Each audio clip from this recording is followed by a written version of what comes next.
This video is brought to you in collaboration with WoWhead.com.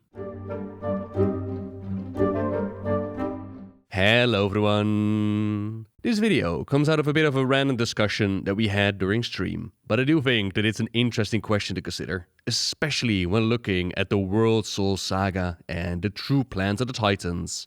The question is, why are beings of order? Why are the Titans homegrown in our reality? What is the real purpose of all of their cute little installations slammed into the side of the planet?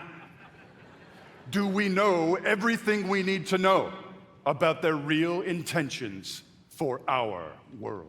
And I'd not really considered it before, the difference of the Titans compared to the other cosmic domains. So we've got a more story about the different cosmic domains, right? We've got light and shadow, life and death, order and disorder, the cosmic forces that make up the Warcraft universe, all in this constant tug of war. Next to that, we've learned about different Zereths. So there's a Zereth Mortis for the domain of death, or a Zereth Ordis for the domain of order.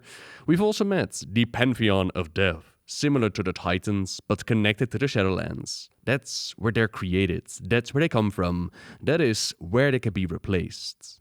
We've seen Titans that represent order, but we've mostly seen them through their Azeroth expressions of that. We went to the world that Aenar was on and things like that, but we haven't gone to a proper Titan homeworld, for example. We've seen more how the Titans interact with other things. With that in mind, I think it's safe to say that each cosmic domain has a similar force or pantheon or units working for them. We've also seen other forces trying to manifest and push their influence into our domain. When the voidlords wanted to corrupt a Titan, they pooled their powers together, shut out the old gods, while the voidlords, they're still in their shadowy domain. The Naaru have been great ambassadors for the domain of light, even fought great wars when the domain was threatened by Revendreth and the Shadowlands. Knowing all of that, the question for today is, how come that the Titans, they're born in our reality, in the so-called physical universe? How come the Titans come from these world souls? How come they don't originate from Titanlands, from the domain of order? After all, that is what we've been told. The Titans popped into existence after the Warcraft universe came to be. From the chronicles we learn that even more extraordinary than the Naaru were the colossal Titans. Their spirits, known as world souls, formed deep within the fiery core of a small number of worlds. For ages, these nascent Titans slumbered, their energies suffusing the celestial bodies they inhabited. When the Titans finally awoke, they did so as living worlds. Cosmic winds howled across their gigantic forms, bodies shrouded in a cloak of stardust, skin crisscrossed with silvery mountain peaks, and oceans shimmering with latent magic. With eyes that shone like brilliant stars, they observed the fledgling cosmos and became enraptured by its mysteries. Whereas the Naaru set out to safeguard life, the Titans embarked on a different journey. They wandered the distant corners of the Great Dark, searching for others of their kind. This grand, far-reaching voyage, it would one day alter the course of creation and shape the destiny of all living things. Return home, children of Azeroth.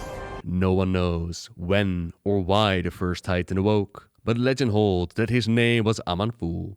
Though Aman'Thul was alone, he knew in his heart that others of his kind must exist. Thus, he explored the worlds of the great dark beyond, intent on finding more Titans. His quest was arduous and lonely, but it was ultimately fulfilling. In time, he discovered other nascent world souls. Aman'Thul lovingly nurtured these newfound kin and roused them from slumber. Those who awakened devoted themselves to his noble search. Aman'Thul and his siblings later became known as the Pantheon.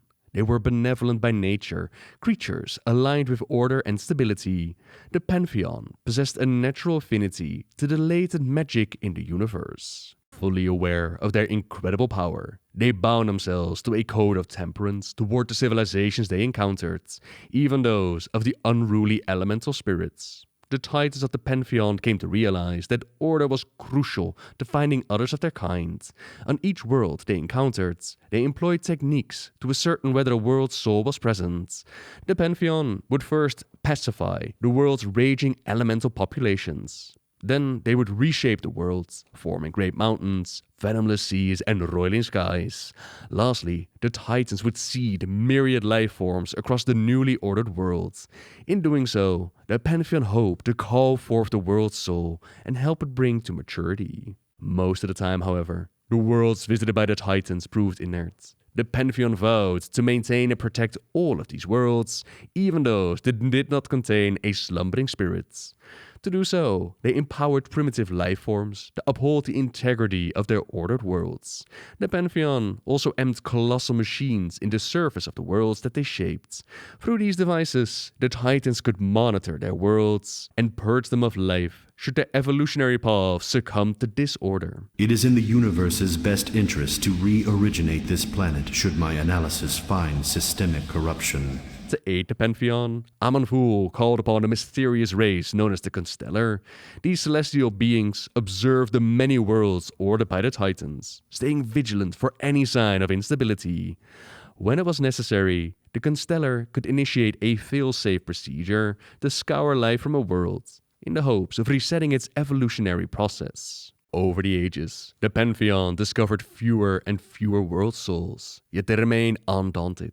They knew that the universe was vast beyond measure, and even after epochs of exploring the stars, they'd only plumbed but a small corner of creation. Unbeknownst to the Titans, malign forces were also hard at work in the distant reaches of the Great Dark. What have the Titans actually been doing since the dawn of civilization? That's the information from the Chronicles, which, as with most lore these days, it comes with a side note, an asterisk which reads, point of view. This is the information that they want us to know, which can change at any time, but we need something to speculate with. On top of that, we do have a more direct retelling of a Titan spirit growing up. Now she lived a history that surpassed the existence of the universe. Blink. It was energy, spinning out into the cosmos. Blink. It found warmth near a sun, and a world formed around it to protect it as it grew. Blink. Generations of life lived and died upon it. Blink. It was betrayed. It was bound by something powerful. Blink. Pain. Pain. It hurt so much.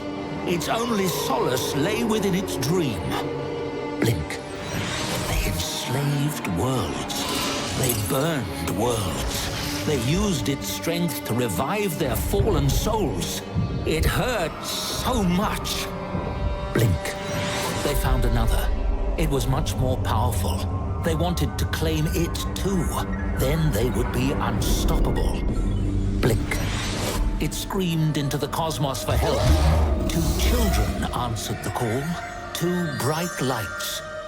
Blink. 2 bright lights from Azeroth. A world that was like Argus. Alleria ripped herself free. Now she was lying on her side. Turalyon was shaking her. Wake up! Alleria, wake up! We have to go! She reached up, grabbed his shoulder. Did you see? She whispered. See what? He hadn't. Why hadn't he seen it? Why had she? Argus has a soul. This world has a soul, and so does Azeroth. That is why the Legion wants it. That's a direct view from Argus' memories, who came out as a Titan, but wasn't exactly born the same way that the others were born, and the Dreadlords, it had pumped him so full of death magic that his spirits flew off into the Shadowlands, instead of going whatever it is that dead Titans are supposed to go, which in turn caused a whole bunch of problems, but point being, they were able to transform mutated spirits from being aligned with one cosmic domain to another. That is what the voidlords have been trying to do as well. Infect a slumbering spirit and turn it to their corrupted void state. But how different is that really from what we've seen the Titans do? They've described it as bringing order to the planet and giving that slumbering world soul a chance to grow and thrive, to become like one of the Pantheon. But is that really the natural state of these world souls? If we are going to go on a journey of discovery, figuring out what the Titans really wanted to accomplish, then let's look back at what we know. We know that Aman'Thul, he was the first to awaken and recruit the others to his side. It was Aman'Thul who charged Nosdormu with protecting this so-called true timeline. It was Aman'Thul who lost his shit when Aeonar stepped a toe out of line of order and dabbled into life. What if Aman'Thul is like an old god or a Naru? But instead, he will be connected to the domain of order, and he's wormed his way into the physical universe. As established with the cosmic forces, they're all about trying to get the upper hand, be the dominant force. What we've been led to believe so far, the Titans slumbering inside of worlds and offered help from the Pantheon by bringing order to the universe. It might just be that. Titan propaganda, fake news. Now there are definitely world souls comparable to each other growing within the planets, but are they originally Titans? Or have they been molded that way? That could be what they mean with learning about the true intentions and the goals of the Titans and all their machineries that they placed. But then a question that automatically follows would be why? What would putting the Pantheon in this light, in this forcefully transforming of all worlds, what would it offer? What would it change to the story? Well, imagine that Aman'Thul is the one that's really part of order, right? And the rest of the Pantheon, they're those that he himself transformed to be on his side. This revelation could cause fractions within the Pantheon itself. We've already read about Aeonar and Aman'Thul having completely different views on how far they can move away from order before it becomes chaos. Perhaps that difference is there because their origin is different. Could Aeonar step away from the High Father, perhaps side the domain of life or a loon? And what about Sargeras? The noble champion of the Pantheon has fought against the darkness of the universe, until he discovered that the old gods, they were trying to mold one of them to their shadowy side. He was willing to go on a burning crusade to prevent this corruption.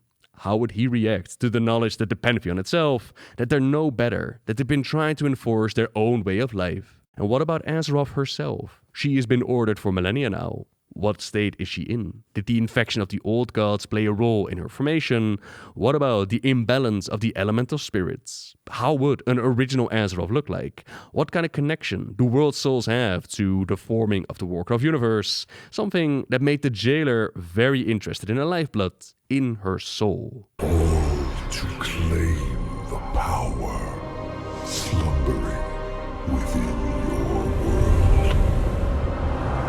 The soul of Azeroth, wounded, vulnerable, yet teeming with potential. Potential that I will use to eradicate this flawed reality. Death claims the soul of your world. Those are questions, plotlines, storylines could dive into looking at the Pantheon and Azeroth itself, but then looking beyond Aman'Thul and gazing into the domain of order, there's the potential of a force behind the force. We've got the old gods, but behind the old gods there are the voidlords. If we put Aman'Thul in a similar category, like a herald or an agent to bring order to the universe, then who might be signing his paychecks? What kind of powerhouse would have the capability of spewing out followers that in turn can control the very essence of time? What would the world or the domain of the Titans look like? A world or domain that we know exists because that is where Argus was supposed to go. There's quite a bit of story they could open up by changing the true essence of the Titans and their goals of the universe. All that said, we are still the children of the Titans, regardless of intent, regardless of misinformation. To us as players, our position in the universe has been secured by the actions of the Titans. A universe dominated by the void or by the light, it would not have given rise to mortal life as we see it play out for us today. The Titans definitely did us a solid, and yet there is something to be said about being turned into unknowing, unwilling pawns, into servants of order based on false information. I wouldn't mind a confrontation with Aman'Thul about this, perhaps siding with Azeroth and Xal'atath. But yeah, this all was just a bit of a random thought that popped up during stream, and I figured it could be fun to share it with all of you. So thank you very much for watching, everyone. By all means, let me know what you think in the comments down below. And say that you want more details on all the things that we talked about today, then check out the related WoW article in the description down below. And until next time, see ya! There's been a lot of speculation in the community as to whether the game was telling us that perhaps Azeroth isn't a Titan or not. Is there a clarification that you can give us there, or is that purposely vague? I cannot tell you that.